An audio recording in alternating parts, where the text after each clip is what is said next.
Assalamualaikum warahmatullahi wabarakatuh. Kan kami dari kelompok 3 membahas tentang teori perkembangan dari Pavlov dan Skinner dengan anggota saya sendiri Muhammad Dina Farhan, Fauzia Lutfi Alieva, Gita Aryasta, Nia Ageng Restamukti, dan Winda Andiani.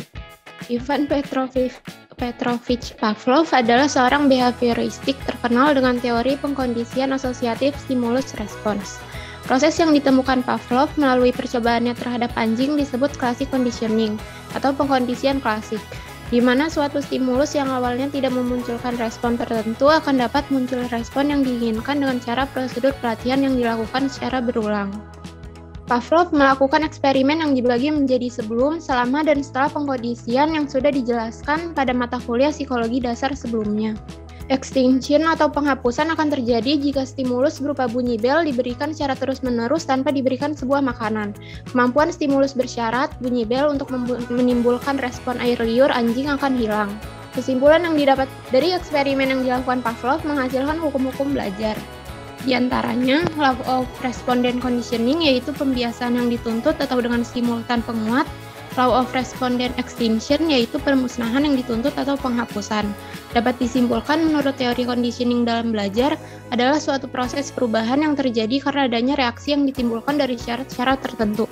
Adanya latihan terus-menerus merupakan hal yang penting dilakukan. Pengaplikasian classical conditioning. Contoh yang dapat diambil dari adanya teori classical conditioning di kebiasaan sehari-hari adalah suara bel sekolah yang menandakan bahwa waktu telah memasuki jam istirahat.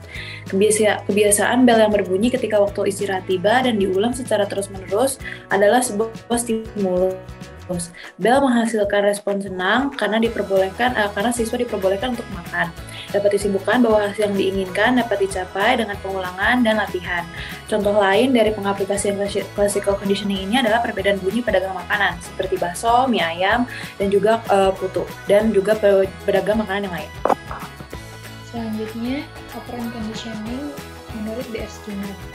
Operant conditioning atau pengkondisian operan adalah suatu proses penguatan perilaku operan atau penguatan positif atau negatif yang dapat mengakibatkan perilaku tersebut dapat berulang kembali atau menghilang sesuai dengan keinginan. Sistem pembentukan perilaku yang ditawarkan oleh Skinner didasarkan pada cara kerja yang menentukan operant conditioning, di mana Skinner mengemukakan bahwa perilaku yang diikuti oleh stimulan-stimulan penggugah memperbesar kemungkinan dilakukannya lagi perilaku tersebut di masa-masa selanjutnya. Yang kedua, perilaku yang tidak lagi diikuti oleh stimulan-stimulan penggugah memperkecil kemungkinan dilakukannya perilaku tersebut di masa-masa selanjutnya.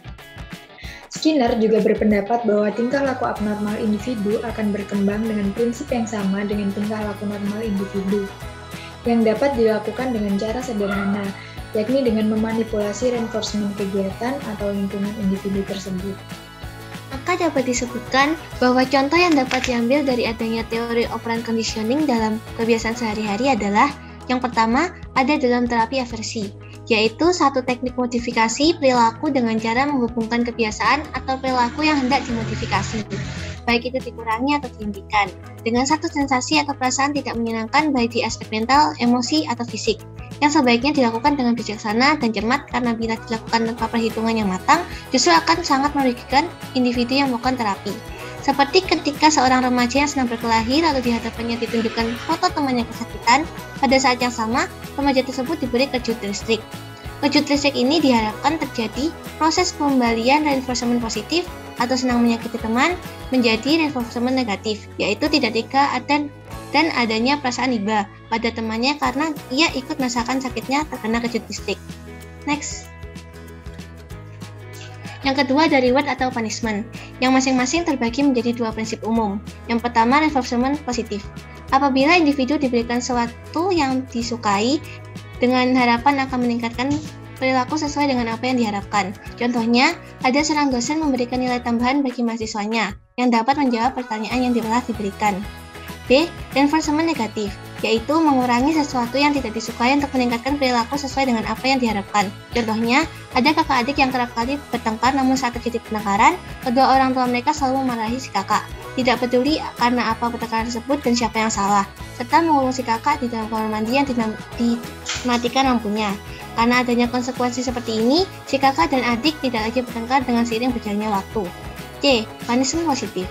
Punishment positif adalah ketika terjadi penambahan sesuatu yang tidak disukai untuk menghilangkan perilaku yang tidak diharapkan. Contohnya, ketika seorang siswa terlambat datang ke sekolah, kemudian diberikan hukuman berupa lari mengelilingi lapangan sebanyak 2 kali, maka setiap siswa tersebut kembali terlambat akan diberikan tambahan hukuman untuk memberikan efek jerah sehingga siswa tidak lagi terlambat. Yang terakhir, punishment negatif, mengurangi atau menghilangkan sesuatu yang tidak disukai untuk mengurangi perilaku yang tidak diharapkan. Contohnya, ada kasus anak yang sering mengganggu kegiatan orang tuanya. Maka ketika si anak mengganggu salah seorang dari kedua orang tuanya lagi, si anak akan diberi hukuman dengan bentuk tidak diberikan uang jajan atau larangan menyalakan televisi. Dengan begitu, anak akan mengurangi perilaku suka menginterupsinya. Kasus ini merupakan contoh penerapan negatif punishment karena stimulus yang memperkuat segera dihilangkan saat anak itu menginterupsi orang tuanya, dan tingkah laku akan berkurang sebagai hasilnya. Sekian, terima kasih dari kami. Kurang lebihnya mohon maaf. Assalamualaikum warahmatullahi wabarakatuh.